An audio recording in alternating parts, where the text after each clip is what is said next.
Hi, my name is Christy, and this podcast is my pursuit to glean practical wisdom on femininity, homemaking, finances, and relationships from the God-fearing women in my life. Hope you enjoy this journey with me as we learn to smile at the future. Now let's dive right in.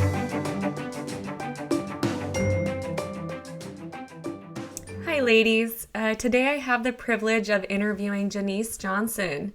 She is the mother of 11 children, ages 8 to 25. She has 8 girls and 3 boys, and she has 9 children still living at home. And 2 of her daughters are married, and she is the grandmother of 4. She is homeschooled and is homeschooling all of her children. And if her life was not full enough with all of that, she also helps to run their family candle shop on the side. And I love their candles. I have one in every room in my house, and I'll link that website in the description of this podcast. It's called farmhousecandleshop.com. She and her husband, Chad, have a YouTube channel called The Big Ski Family, where they inspire families to spend quality time together while enjoying the slopes. They have almost 70 videos posted, and intermixed in there they have videos where they do marriage Q&As and just offer really insightful and encouraging advice. She and her husband also host a yearly newlywed retreat where they encourage young married and engaged couples to honor the Lord in their relationship. And I'm happy to announce that on August 15th, they are publishing a book. It's their first book. It's about their love story, and it's called How to Win a Heart. And it'll be available on Amazon August 15th. So encourage you to read that. She did explain to me that book is particularly geared for single people, so hope it'll encourage you. She is vivacious, organized, a godly wife and mother, and has been such a good example for many women to follow. I am so excited to be doing this interview, and I know you will come away with just tips and encouragement, all based on God's Word. So without further ado, here we go. Thank you so much, Jenise, for taking the time out of your very full schedule to share your wisdom with ladies who are probably in a different age and stage of life than you are, but just your generosity in wanting to share and input into their lives. Today, I am so excited to be interviewing you about the topic of habits, why they're important, and specifically habits that you have in your life. And then we'll touch on habits that Christian single women should be implementing in their lives in this particular season. Mm-hmm. So I'm going to just turn it over to you right now and would love for you to share from your own personal experience, what habits that you have and the basis for them. Yeah.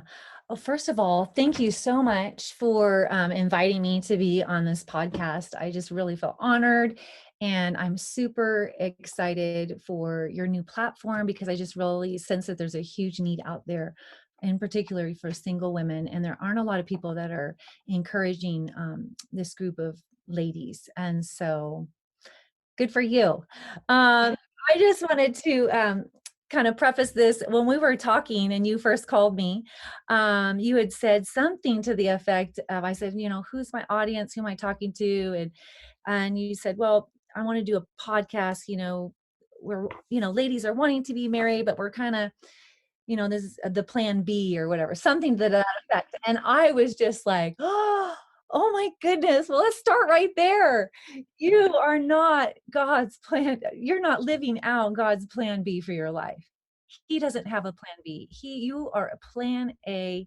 He desires us to live that plan. And I consider the plan A to equal abundant.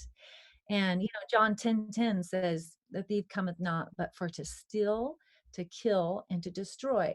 But I came that ye might have life and have it more abundantly.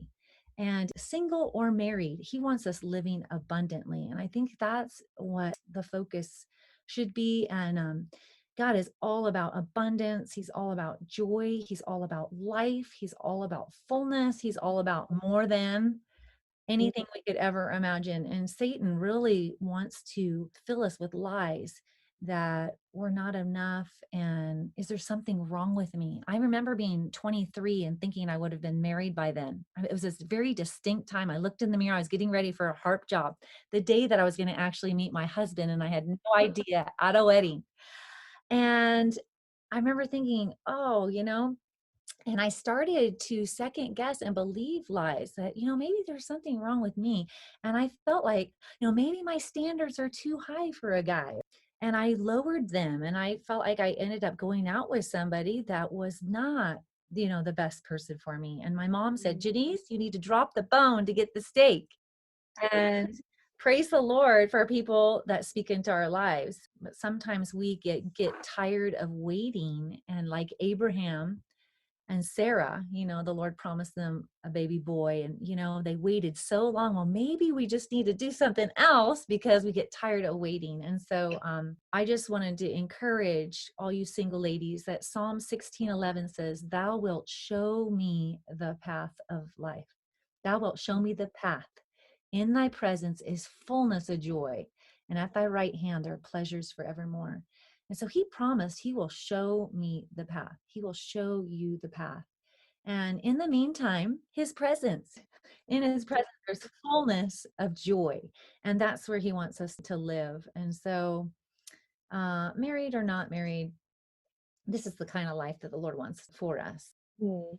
Well, that's so encouraging, Janice. And I think it is a common thought of, wondering, yeah, why so long? What's wrong with me? What do I need to fix?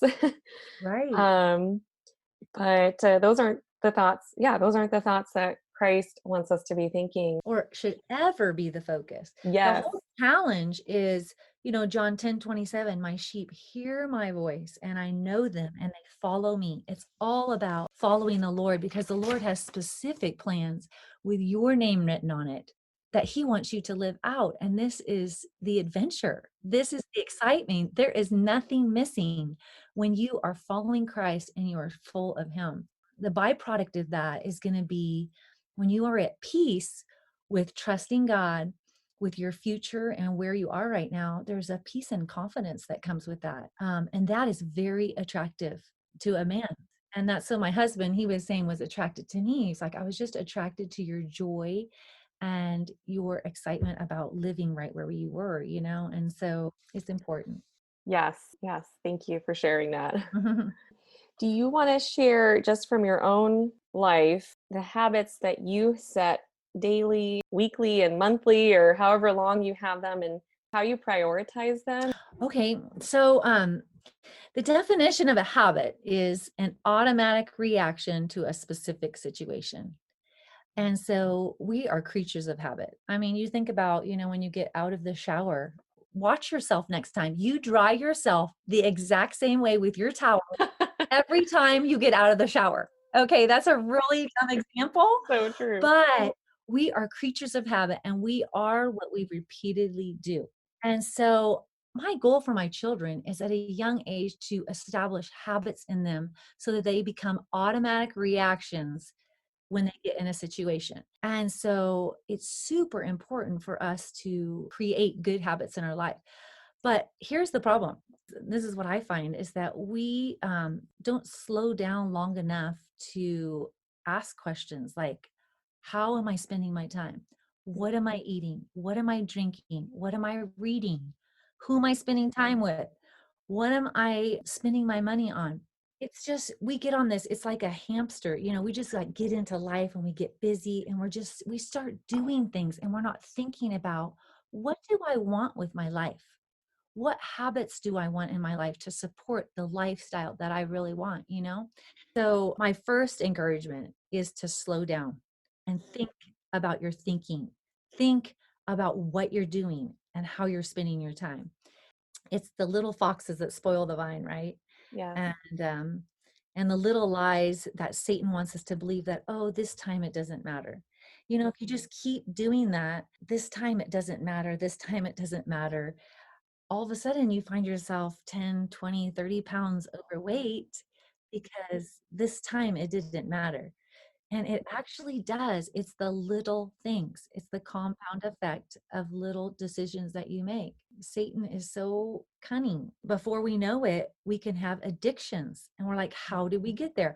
I don't think any person who's an alcoholic ever took their first drink and said, I'm going to be an alcoholic. Yeah. No, it was just, oh, this time it doesn't matter, you know? And I'm Hmm. not saying that it's not okay to drink, whatever. Yeah. But I am saying that we need to be careful and really pay attention because Satan is a roaring lion seeking whom he may devour. Ephesians 5, he says he's scheming and he wants to devour us. And it's one little step at a time. And we only have one life. And I think when we evaluate it that way, that we only have one life to live for the Lord, and why not live it to the best of our abilities and steward to the best of our abilities? And I often think about that and just, I don't want to miss it. oh yeah, I want to do this well. I do Yes. want to store up treasure in heaven. I do want to honor the Lord. Yes. So when you think about it in light of eternity, how much is at stake and in the balance? There's Yeah. a good quote by Amy Carmichael where she says, "We have all of eternity to celebrate the victories and only a few short hours before sunset to win them." Mm-hmm. Just that reality that this is short. Our lives are short and there's a lot at stake, and just thinking in light of eternity about our lives. Yes. Mm. So you asked me, to share habits. Mhm. Of different things. So I'm going to, in a more practical way, just kind of dig into it. Okay. I recommend a book called Miracle Morning. I don't believe the guy is saved, Yeah. but he has a lot of great principles in there. And starting out with a basic morning routine is Mm. super important. Mhm. And I find that waking up or at the same time every day Mhm. is your body gets into a rhythm. And I think rhythms are really important. So for me, I try to get up at 6 o'clock. This sounds really silly, but the very first thing I do is I make my bed. There's a book out there that says Yeah. successful people make their bed. And that's the one thing you can do. I make it so easy. I have a white duvet comforter. I don't even have a top sheet. I wash my duvet comforter. I pull the blanket back. That's all I do. It's really easy. And my bed is made, and I've already done one positive thing that can make me feel good about myself. Okay. Then I drink 2 glasses of water just to get, flush out all the toxins and just to get myself moving. And I walk to the laundry room, start a load of laundry. And by this time, I'm awake. I'm ready to get into God's word. The biggest thing, the habit, most important habit you want to have is being in the word. Being in the word, you make sure you have a time, Okay. a place, and a plan. Those three things are really important. Making sure you're in a place that's comfortable, that you're warm enough, you're not freezing. Mhm. So that, and then a plan. Right now, I'm going through Henry Blackaby's Experiencing God, knowing and doing the will of God. It is amazing. But so I wake up, I've got a plan on what I'm going to be reading, and I'm so excited because I'm learning so much about it. But then after Bible time, then I do a workout and then possibly write a card in my little bag with my notebook and bag. I always have cards available or 3x5 cards to jot a note to one of my children, thanking them for something I saw them do. But oftentimes the Lord will move my heart to write somebody or send a word of encouragement. So, and eat, high protein, low carb breakfast. And notice I haven't checked my phone. Interesting. Yeah. I am strategic about that. My phone is in the laundry room where I put it clear across the house before I go to my bedroom. That way, I'm winding down. I'm not sitting there looking on my phone before I go to bed, but I have a chance to shower, to have a conversation with my husband, to think about other things. You could read words from a good book. I don't pick that up until 9 o'clock in the morning. Because what happens, you pick up your phone and what do? You just get sucked into, oh, I got to do this, I got to do this. And the Lord wants to talk to us. He wants our hearts to be still and to wake up and his first thoughts to be to him. So this has really been a key habit in my life. But confidence comes from controlling your life and having boundaries. So when you're doing like this little basic morning, that's the morning routine, you know? Yeah. But having this morning, making your bed, workout and Bible, I've already had an amazing day. By the Yeah. time I'm at breakfast at 8 o'clock, my day has been amazing. And Mm. I am set up, I am ready to rock the day. And Jenise, if you can do it with 11 children and everything that you have on your plate, I often think about that with my own life of how simple it is. And, if I'm having trouble setting these habits now, what's it going to Oh look yeah. like when life Yeah. does get busier? And so I think the more you can have set up early on in life, the better it's going to serve you when Yeah. life is busier. Yes, Mhm. 100%. That's what Mm. it's about, you know? As you're single, having these habits so that it becomes automatic reactions. So if Mhm. it's missing in your life, you're like, I'm missing something, and you know how to get back, you know how to navigate. And, even when you start to have children, my quiet time was important to me. My babies, I scheduled their feedings, everything. Nobody could get out of bed before 7:30. And Wow. I strictly enforce that down to the infants. They go back to bed. I put some toys in there. Mommy, you can't get up until 7:30. And that's the way our house was run my whole life. And Wow. served me Mm. very well. But it starts right now, Christy, where Mhm. you are, Mhm. and developing those habits, because trust me, you Mhm. need these foundational things, because Yeah. once husband comes into your life, once kids come to your life, it only gets 10 times more complicated. And so Yes. just you, yourself, and Yeah. it's a good place to focus. So, Yes. And it's um, hard to start. It's hard to get up early and you're sacrificing something, but you're gaining something much more valuable.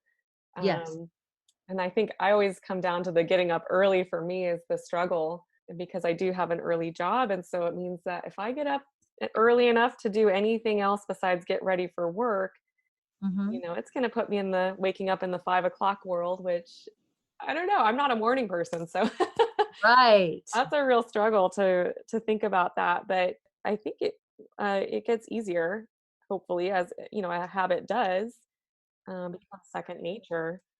Oh, yeah. And yeah, and that's the thing. Second nature is just Mhm. who you are. Yeah. And you're not always going to have the motivation to put into things, but that's where habits kick in because you do them even when you don't feel like it. Right. And the thing about habits too is you see the benefit. Somebody, I forget who quoted this, but it was about, you either have the pain of discipline or the pain of regret. Mm, So you're going to experience pain either way. So yes. might as well do the pain of discipline. It's actually way easier than the pain of regret. Um, you know, And like you said, we are creatures of habit. And so if you're not putting the effort into positive habits, you will just spiral backward into negative habits. right. Totally. So kicking those early on and not letting those develop with extra time or, yeah. Right. So, in a little more specific area of Mhm. health, I'll just start with health. I take a Pro Vitality packet, which has 4 supplements in it. I've taken them for 20 years, and I haven't been sick, not even a sore throat, in at least 16 years. Wow. So, I'm not going to get into what is all in what I take, but supplements are important for your life. If you were ever interested, you could talk to Christy. I'm sure she could Mhm. forward that to me. Yeah.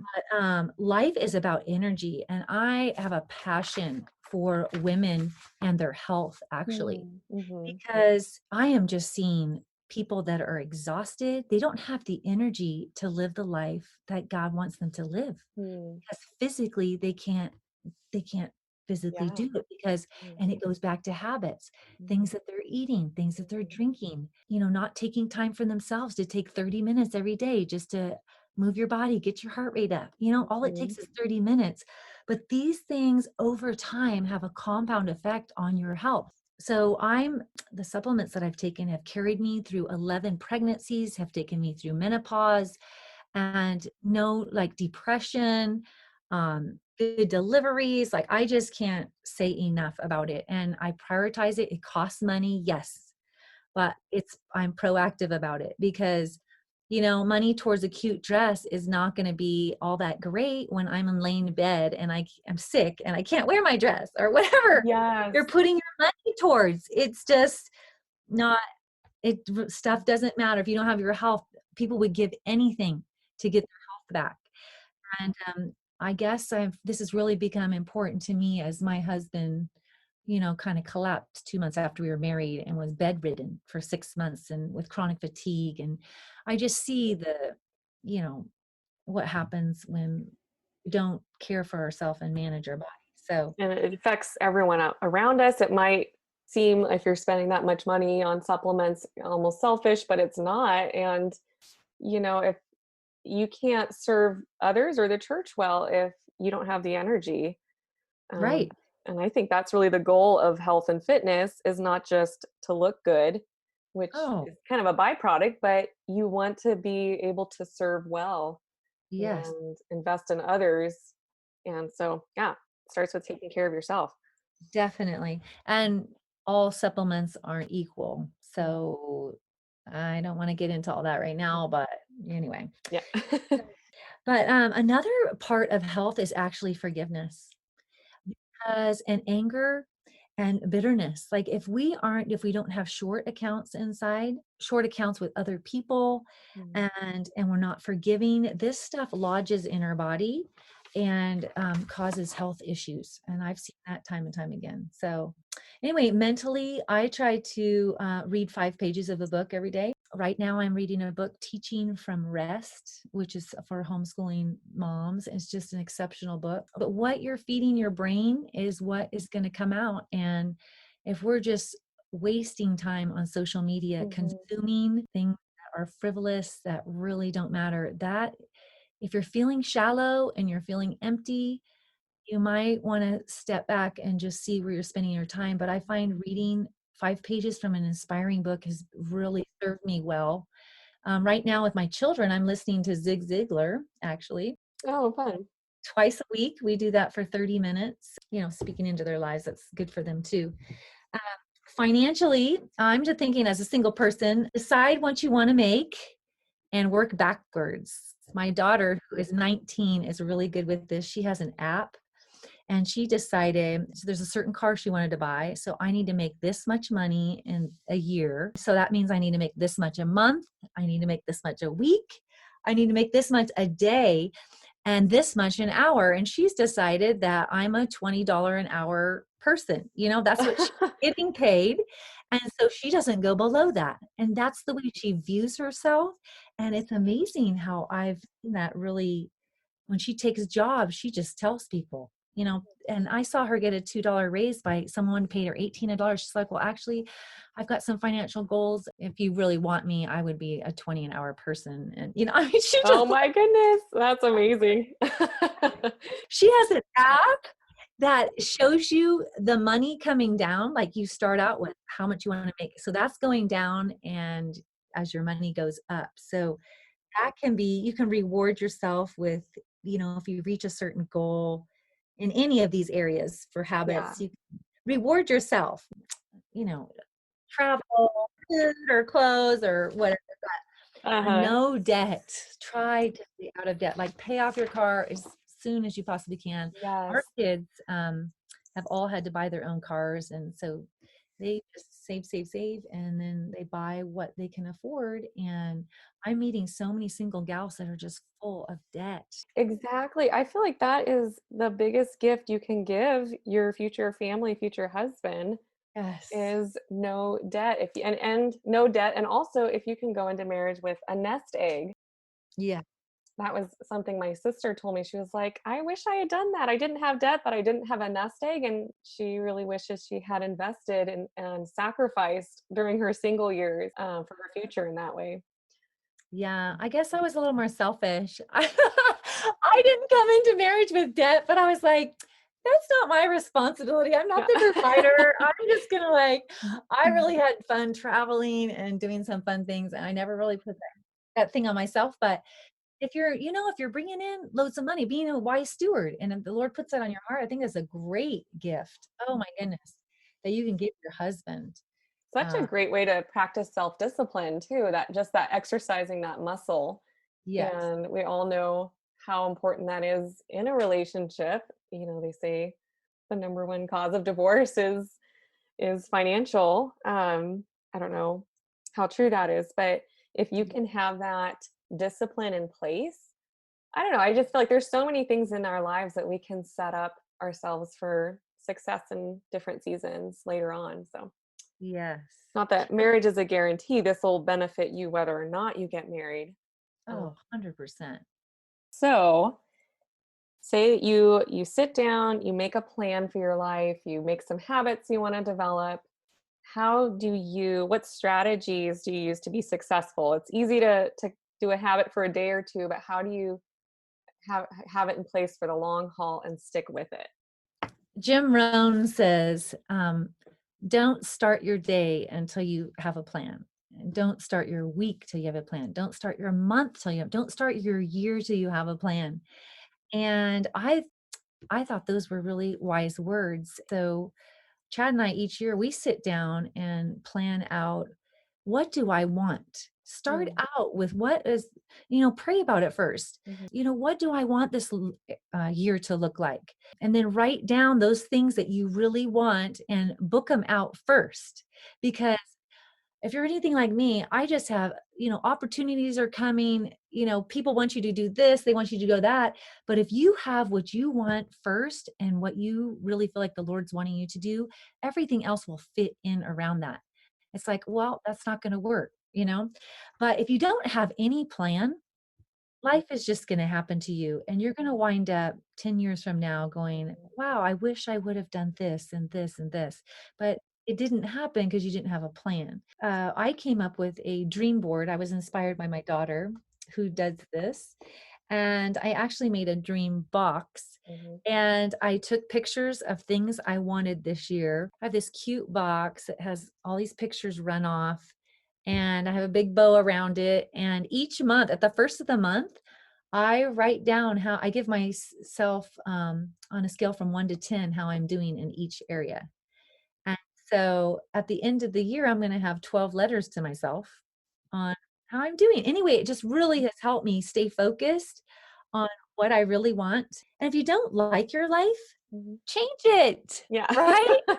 We have the ability to change it. If Yeah. you're stuck in a rut, you don't like what you're doing, be creative, get out there, Mm. find stuff, be curious, and change it. We're created to grow. And Jim Rohn also says, if you knew the day I was having tomorrow, you'd go to bed too. And I'll tell you what, I'm so excited about my life. And I have been for the majority of my life. I look forward to going to bed because I know I'm excited about getting up. I'm excited about my life. I've got a plan, and we hold these plans loosely, obviously, Yes. and are open to whatever God has. But um, man plans his way, but the Lord directs his steps. I hope that you're catching Janice's enthusiasm for life and her goal to live purposefully. I know it's been such an inspiration to me. And I hope you join us next week where we continue this conversation. Janice is going to share next time about the habits that she believes Christian single women should be developing at this season of life, and also some of the negative habits that she would discourage women from forming. So please share this with a friend. Thank you for listening, and we'll see you again next time.